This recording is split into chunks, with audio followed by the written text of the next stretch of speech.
বগুড়ার সারিয়াকান্দিতে সিএনজি চালিত অটোরিকশার ধাক্কায় স্বামী স্ত্রী সহ ৩ জন আহত হয়েছেন। শুক্রবার রাতে সারিয়াকান্দি বগুড়া সড়কে রামনগর ফায়ার স্টেশনের পূর্ব পাশে এই দুর্ঘটনা ঘটে। আমি তো কিছু বলতে পারলাম না, আমার পিছন থেকে যাই বাইরে যাচ্ছে, আমরা 3 জনই এই অবস্থা। আপনারা 3 জনই ছিলেন? হ্যাঁ, আরো 2 জন ছিল ভাই, ওই বড় ভাই ছিল। জানা যায়, সারিয়াকান্দিতে স্বামী স্ত্রী ও শালিকা সারিয়াকান্দি যমুনা নদীতে ঘুরতে আসে। অটোরিকশায় বাড়ি ফেরার সময় ব্র্যাক অফিসের সামনে এলে সারিয়াকান্দি বাজার থেকে আসা একটি সিএনজি পিছন থেকে অটোরিকশায় ধাক্কা দেয়। এতে অটোরিকশায় 5 জনের যাত্রীর মধ্যে 3 জন গুরুতর আহত হন।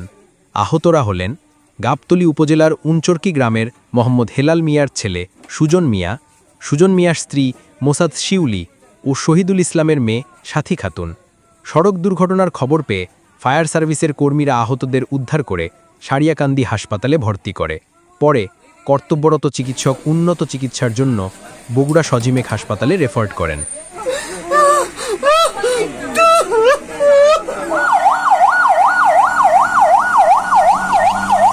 এ ব্যাপারে সারিয়াকান্দি মানব কল্যাণ ফাউন্ডেশনের সভাপতি লিটন মাহমুদ বলেন, আসলে প্রতিদিন আমাদের এই যে গরুমারা থেকে এই ব্র্যাক অফিস, ফায়ার সার্ভিস এবং এই পাম্প, এইটুকু অংশের মধ্যে প্রায় প্রতিনিয়ত একটা দুর্ঘটনা ঘটেই চলতেছে।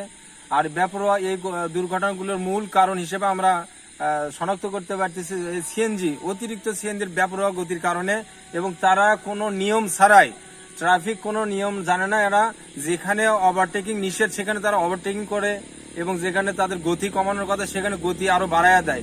এই সিএনজি গুলোর কারণে অতিরিক্ত দুর্ঘটনাগুলো ঘটতেছে। এবং আর এখানে যে দুর্ঘটনা রোধ করার জন্য যদি কর্তৃপক্ষ যদি একটু দৃষ্টি দেয়, এখানে যদি স্পিড ব্রেকার, মাঝারি টাইপের যদি স্পিড ব্রেকার দেওয়া হয়, যেমন আমাদের ফুলবাড়িতে কাঁঠালতলাতে করা হয়েছে, যদি ওই সিস্টেমে এখানে করা হয় তাহলে কিছুটা দুর্ঘটনা রোধ করা সম্ভব হতে পারে।